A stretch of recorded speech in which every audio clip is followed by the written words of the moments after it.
Are you looking to add some gruesome grittiness to your 5e game? Let's talk about rules from Morkborg and which ones you can steal to add into your D&D or Pathfinder campaign. Morkborg, as you probably guessed solely from the name, is a hardcore, nihilistic, blood and bile tabletop game. Here's a quick test to determine if it's right for you. Which of these cartoons would you prefer, Metalocalypse or the Gummy Bears? I'm mostly kidding, but fair warning, this is not the game for everyone. Just an example, here is the random weather table. You might notice there's no blue sky with birds chirping option, and even if this is a turnoff and you don't want to dive into a grim and grueling old school campaign, maybe you just want to ratchet up the tension for your next Halloween D&D sesh. So let me hip you to some rules and mechanics you can pilfer from these pages to add unease to your table. Got it? Good. Our first rule to steal here is the misery die, and it's not actually that we're stealing, but one little element of it. Hold on, it'll make sense in a minute, I promise. But let me explain how this works in Morkborg first. At the beginning of every game day, you roll a die. If the die lands on a 1, then a misery occurs. There's a list of 66 of these, and they read like dark prophecies. For example, "And the depths of the underworld shall bring forth flying spectres and crawling beasts. In their passing the worm grows fat, the vulture weary." sounds like a good time, right? You can activate 6 of these miseries, then when the 7th happens, the world dies and the game is over. But the point I'm trying to reach here is that you get to pick which die you're going to roll each day. Maybe it's the same die every day, or you pick a new each day. The game says the die used is determined by the GM and the group. This means that both the GM and the players have a say in how long the game lasts and how hard it is. So that's the mechanic I'm advising you to steal for your D&D or Pathfinder game. You, the GM, should give your players a vote in the difficulty level of the campaign. When the party is about to embark on an overland travel segment or is delving into a dungeon with random monsters, maybe let them pick which die to roll for random encounters. Combat-loving groups can pick the D4, while combat-averse groups can pick the D20 or maybe even the D100. This one little switch makes your 5e game closer to a powered by the apocalypse system, which puts more narrative control in the hands of the players. Next on the list is the defense mechanic. In Morkborg, enemies don't roll dice to hit. The player rolls for the character to attack and defend, usually against a flat DR or difficulty rating of 12. Roll a d20 plus a strength modifier to hit, or a d20 plus agility mod to defend. Simple and easy. There are circumstances where that difficulty rating is altered for tougher or quicker monsters or special weapons. For example, goblins have a tag of quick, so to attack and defend against them is a DR of 14, but it's usually just a flat number of 12. This makes combat quick and brutal and puts the power in the player's hands. But the rule I think would be fun to steal here is what happens when you roll a nat 20 on a defense roll. In Morkborg, if you crit while defending, you get a free attack on that monster. I think you could easily port this over into 5th edition by flipping it to a nat 1. When a monster attacks and rolls a nat 1, you could let the player use their reaction to make an opportunity attack, if they have their reaction available, of course. It makes sense, right? If the enemy whiffs badly on their attack, it should briefly put them in a vulnerable position. And since it uses up the PC's reaction, it's not something that could be easily abused. Our third thing to steal is the give and take of leveling. Stick with me on this one. Morkborg doesn't really have levels or experience points, but there is an opportunity for advancement of a certain sort.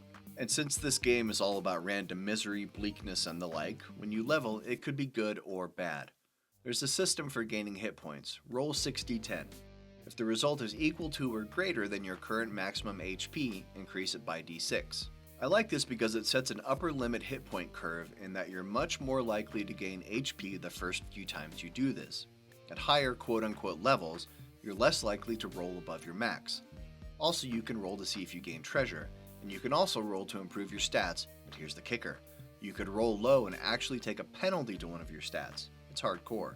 And while I don't think 5e players would love the idea of a bad roll dropping their main stat from an 18 to a 17 or 16, there's some merit here to making advancement a give and take. What if you introduced a sort of devil's bargain at certain levels? Say at level 4, when you normally pick between a feat or ability score improvement, the GM lets you take an additional +2 to a stat at the cost of -2 to a different stat. So, Barbarian with your 16 strength, you get the ASI to bump that up to an 18. But what if I let you bump it all the way to 20 at the cost of dropping your charisma score from 10 down to an 8. Maybe the GM sees how your barbarian has shied away from social encounters in the game and thinks your charisma score could change to reflect that. Or maybe your barbarian is especially reckless in combat, and so it's your wisdom score that's sacrificed to get an extra bump in strength. Obviously, this should be a rule agreed upon by both the player and the GM. It's probably not a fun table if the GM just decides to lower your stats because of the way you play. But if the players consent to this, it could be a cool wrinkle.